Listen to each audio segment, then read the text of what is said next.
Well, a sellout crowd here tonight. Near 25,000 before the game. Got a chance to meet some of the heroes of yesteryear. 76 team. Ottawa Rough Riders, and of course the guy Tony Gabe. Do you think he's ever had to pay for a drink or a dinner in this town since 76? Not likely. And you know, but that's the catch. But there, of course, is the more modern day catch actually happened last year here. Greg Ellingson that they're talking about as well. It just wasn't for a Grey Cup. Yeah, that's where it depends on the generation. As we heard Jeff Hunt talk earlier, right? You have about half of the 30,000 to whom the Tony Gabriel catch was the catch. Long-time Ottawa football fans, but then the next generation weren't around for that one. So for them, it's the Ellingson catch. Logan Kilgore, double tight end set. Kilgore spins out, has to go, rolls and now has to go and pitches it out. Should have kept it. Should have kept it because he was over the line of scrimmage anyway. And when you're over the line of scrimmage, you have to lateral that football, but it had certainly a first down in his crosshairs here. Yeah, you'll see Antoine Pruneau comes in, but Kilgore with that reverse spin out screws up Pruneau's contain angle.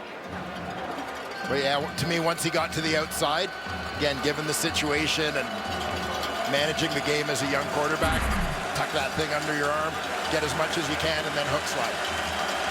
Second down again.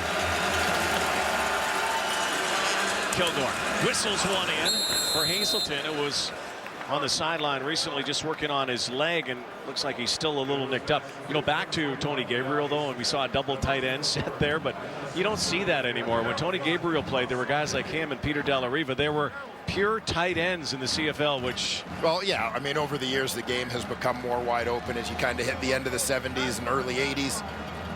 Tight ends were replaced by slot backs. You know, as you got into the early 90s, fullbacks were replaced in terms of the base offense by yet another slot back, 5 receiver sets, opening up the game a little bit. But now as rosters have gotten bigger, one of the things that's been kind of nice is at least you're seeing tight ends and fullbacks a little more as situational guys. You can do some more things package-wise offensively using those guys to mix things up a little bit.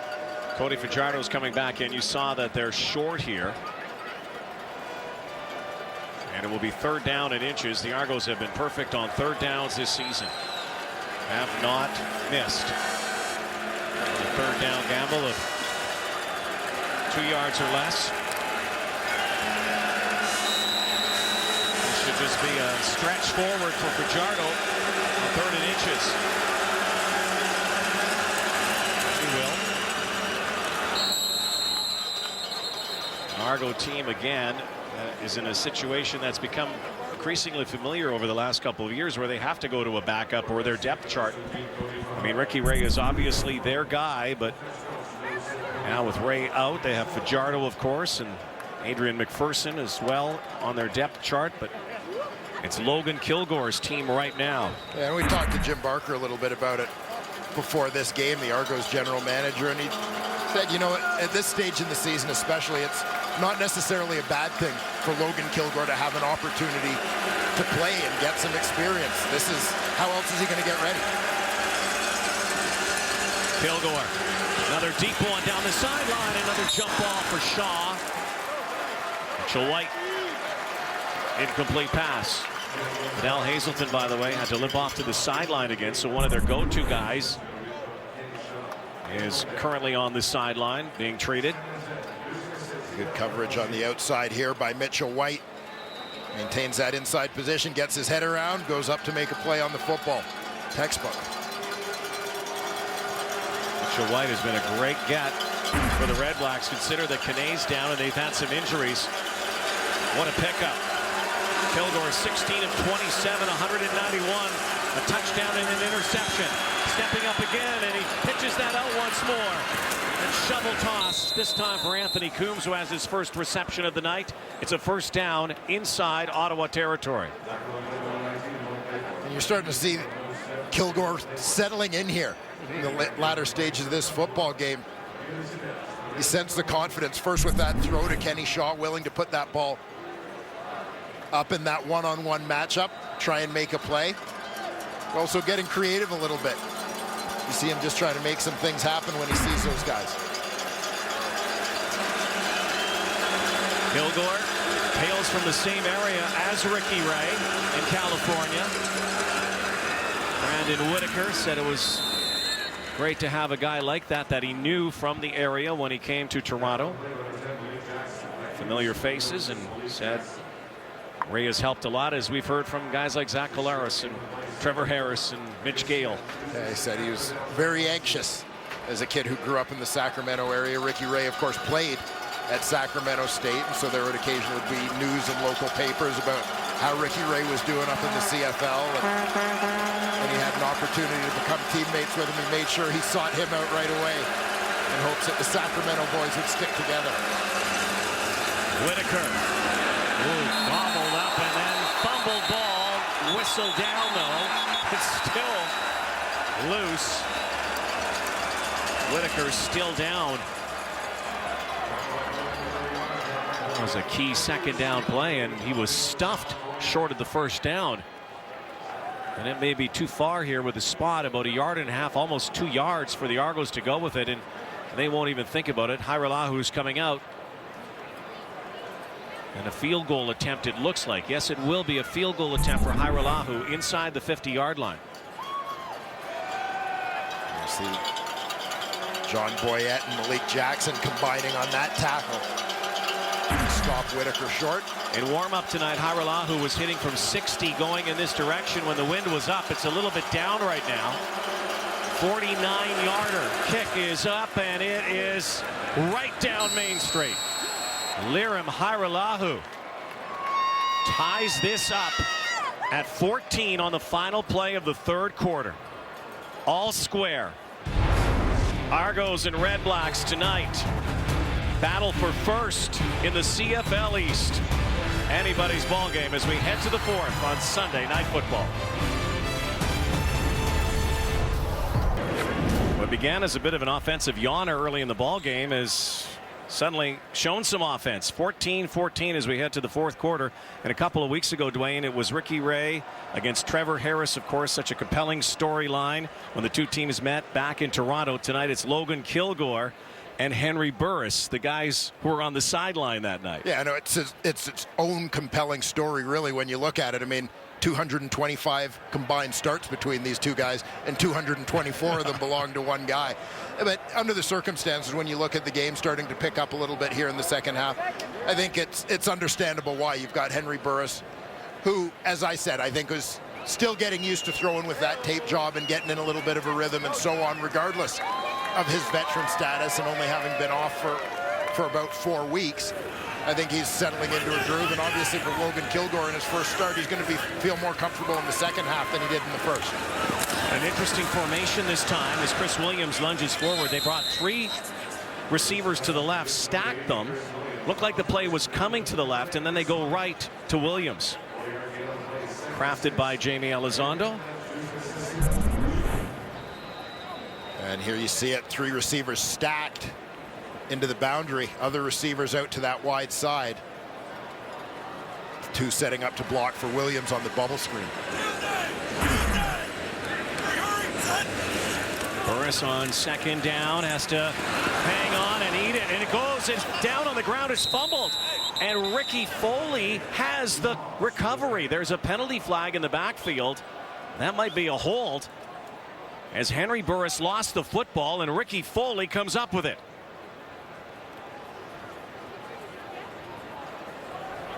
What's up, baby? That's our ball. Woo! Rolling big time player.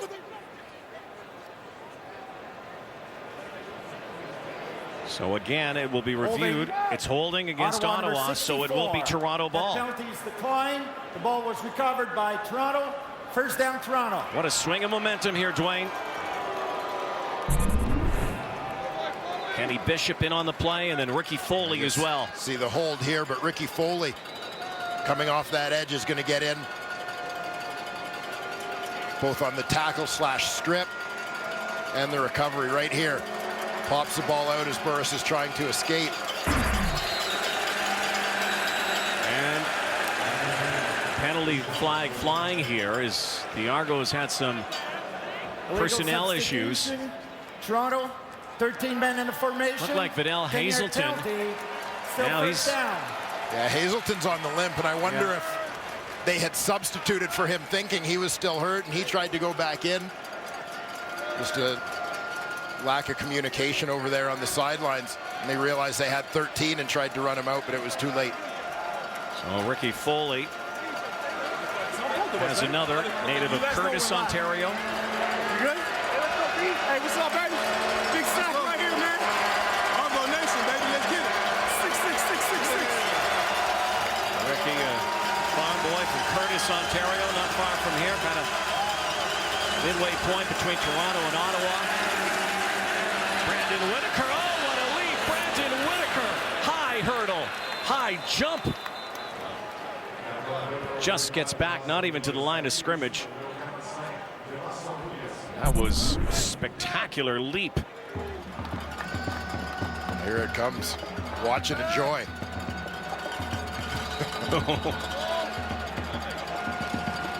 So now a big second down coming for the Redblacks and the Argos here. Early fourth quarter in a tie ball game, and the Argos trying to turn a turnover into points. We've had no points off of turnovers tonight, despite the fact we've had 4 in the game. Kilgore, deep drop, fires, and rolling over, making the reception. Here's Kenny Shaw. Again. But he's going to be short of the first down, and it's going to be Haire'Lahu's time again. Shaw slow to get up, but close to the sideline. Well, and you look at something as simple, Rod, as that illegal substitution penalty. Hurts the Argos in this situation. Hurt them, and Haire'Lahu, 37-yarder, 2 for 2 tonight. 13 for 16 on the season for the lead. And Lirim Haire'Lahu, boy, what a bounce back year for this classy young man. Tough year last year in Winnipeg. Finds a new home, close to his home. Haire'Lahu buries another field goal. The Argos have a 17-14 lead in Ottawa. Hope you're enjoying your long weekend wherever you're watching in Canada. Of course, our viewers down in the United States on ESPN. Good one here now, 17-14 Toronto. Argos lucky to get back onside. Henry Burris, 4 receivers to his right, keeps it on the ground for Grigsby. Week 6 in the CFL coming to a conclusion tonight. Early season that's been dominated by road teams. An Argo team that's certainly done well here in Ottawa. Last year they owned the Redblacks. Grigsby again, who beat the Argos a couple of weeks ago back in Toronto. 8-yard pickup for Grigsby. Terrific effort there by Grigsby, and you've got to admire his courage coming back in this ball game after leaving with a shoulder injury after taking a heavy hit early on. His last couple games, he's really looked like he's settling back into form after really having not played a lot of football last year. Largely a practice roster guy in Edmonton. See if they get Greg Ellingson going here. Only 1 catch tonight. They go over the top, and they were going for Ellingson. Aaron Berry had the coverage. Crowd thought there was some interference on the play. Rick Campbell clutching that yellow flag, the challenge flag. And he's waiting to hear from upstairs on the replay here. And will he toss it? Will he not? He's the widest of the 3 receivers. He may. He will. He does. So we've seen this a couple of times now, Dwayne. And early in the season, we've seen a lot of yellow. And this challenge flag out there for interference. We've seen a lot of those bang-bang plays in slow motion look a lot worse than in regular motion. We'll see what the verdict is when we come back to Ottawa. Only at Subway. Well, the challenge is being looked at CFL Command. Again, we've seen this, Dwayne, and if you're follower of the CFL in the early season, we've seen a few of these where it's almost simultaneous, where a defender is right up on a receiver, and therein lies the rub. What is the call? Is it interference if he's a little bit early? If you have to slow it down, I know what your argument is. Yeah, I mean, my feeling is if you have to slow it down to really discern whether the guy is there too early. There was defensive pass interference. Toronto number 33. The ball will be placed on the 43-yard line. Automatic first down for Ottawa. I do like your rationale, though, about that. Yeah, I mean, when you look at it in slow motion, yeah, Barry is there before the ball gets there. He contacts Ellingson before the ball gets there. When you watch in regular speed, he arrives at the same time as the ball, and I don't know how you can realistically expect the defensive back to have perfect timing every time. So after that successful challenge by Rick Campbell, 17-yard pickup. Burris back at work, looking one way, check down, looking again. Now he's in trouble. He's going backwards. He better chuck it away. And he does.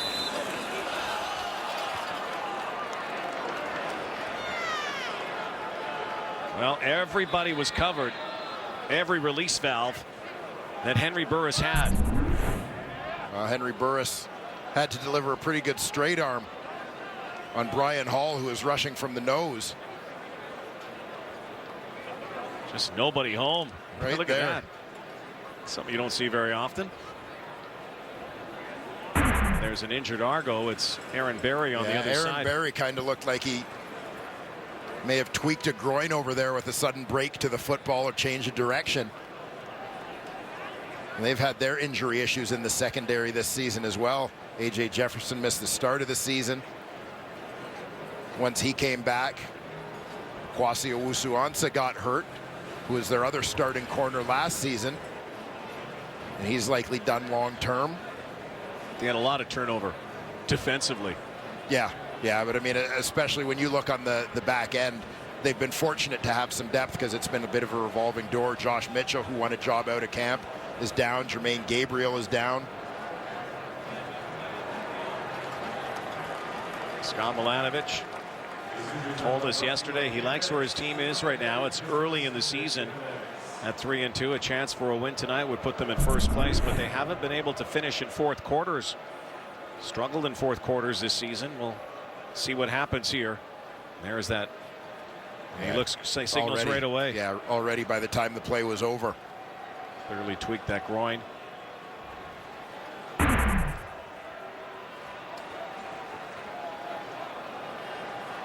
So it'll be 2nd down and 10 from the Toronto 44-yard line. Remember the last time these two teams met, it was a second half punt return that kind of broke the game open for the Redblacks. Tristan Jackson. It was a game just like this up until that point. Seesawed back and forth. Close game. Sinopoli in motion. Stays into block. Burris throws. Over the top again. And it looks like it's an incomplete pass. Ellingson said he had it. The officials are coming in to spot it. Well, there appeared to be a double clutch there. The question is whether or not the ball bounced on that. Redblacks are going to get right up and try to scrimmage right away in case of a review. Looks like he might have got it. And there is a challenge. Scott Milanovich challenges this to see if it is a complete pass. Ottawa got right up on the ball, hoping that Toronto didn't get a look at a review. Of a completed pass. The play will be reviewed. I'm not even sure if they did see a replay. Milanovich got a pretty good look at it from where he was. Big screen. Yeah. Shows that might have been caught. Tough to tell because it looks like the ball slips down between the body and forearm of Ellingson here. So there it looks like he's got it, keeps it off the ground. But right there. Right there. Yeah. It looked like it slipped down to the ground. And he didn't really have full control until that last moment, right? Yeah, it's difficult to tell, though, as it rolls down that arm, if the point actually hits the turf or not. Might see it right here.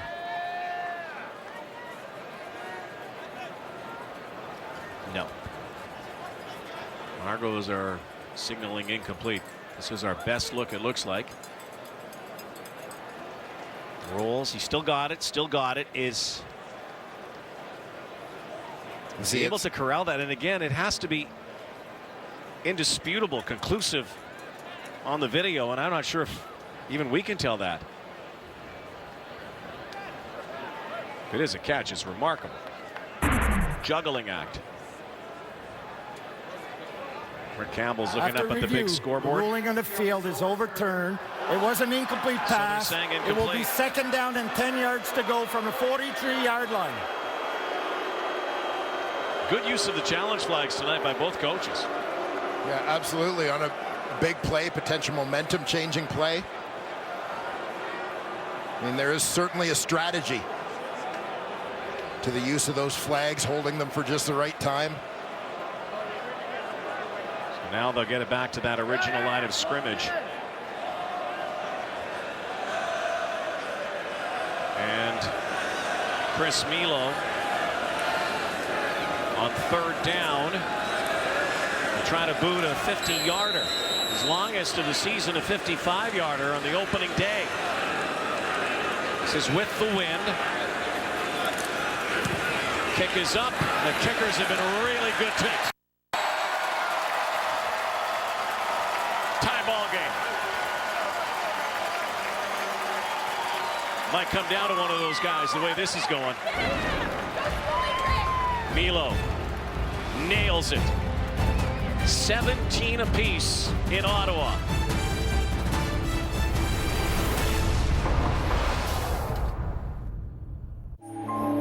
This is what precision looks like, helping you see what's hard to see, thanks to Side Blind Zone Alert that uses radar to watch your blind spots.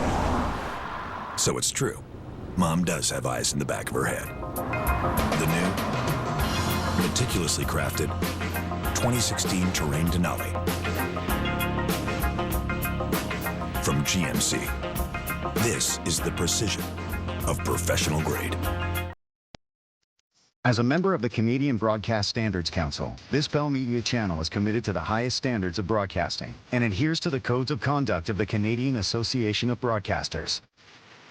If you have a concern about something viewed on our service, write to the Canadian Broadcast Standards Council, P.O. Box 3265, Station D, Ottawa, Ontario, K1P6H8, or email complaints@cbsc.ca.